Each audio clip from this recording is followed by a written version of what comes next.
ഈ സമയത്ത് BJP എന്ത് ചെയ്യും, കോൺഗ്രസ് എന്ത് ചെയ്യും?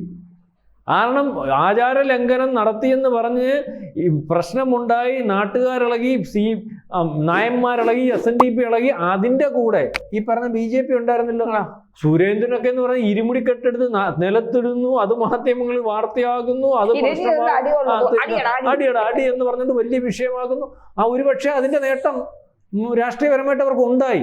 ലോക്സഭ തെരഞ്ഞെടുപ്പ് സുരേന്ദ്രൻ 2ാം സ്ഥാനത്ത്, അല്ലെങ്കിൽ 2ാം സ്ഥാനം അത് എവിടെ നിയമസഭയിൽ.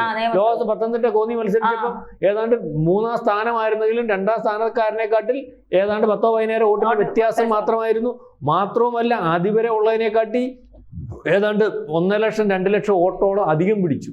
കാരണം അപ്പം ആൾക്കാർ അംഗീകരിച്ചാണല്ലോ ശബരിമല വിഷയത്തിനകത്ത് BJP അല്ലെങ്കിൽ ആചാരലംഘനം ശബരിമല വിഷയത്തിനകത്ത് ഇവിടുത്തെ ഹിന്ദുക്കൾക്ക്, അത് ഹിന്ദു എന്ന് പറയുമ്പോൾ എല്ലാ ബ്രാഹ്മണൻ തൊട്ട് താഴെയറ്റം വരെയുള്ള അല്ലെങ്കിൽ എല്ലാ വിഭാഗത്തിലുള്ള ഹിന്ദുക്കളും ഒരുപോലെ നിന്നു ആ വിഷയം. ഇപ്പം അതിനെക്കാട്ടി വലിയൊരു വിഷയമല്ലേ ഈ പറയുന്ന കൊള്ള. ഇതിനകത്ത് മൊത്തം CPM അല്ലേ വന്നിട്ടിരിക്കുന്നത്. ശരിക്കും ഇപ്പം അന്വേഷിച്ചുകൊണ്ടിരിക്കുന്നത് 2016 ശേഷം 2019 തൊട്ട് 25 വരെയല്ലേ ഉള്ളൂ.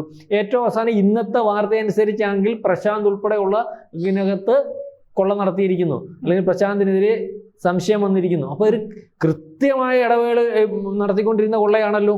അതിന് കൃത്യമായ ഒരു രീതി ഉണ്ടായിരുന്നല്ലോ, കൃത്യമായ ആൾക്കാരുണ്ടായിരുന്നല്ലോ.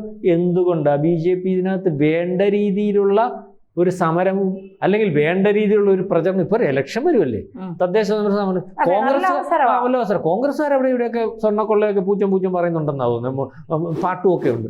BJPക്ക് അനക്കുകയേ ഇല്ല കേട്ടോ.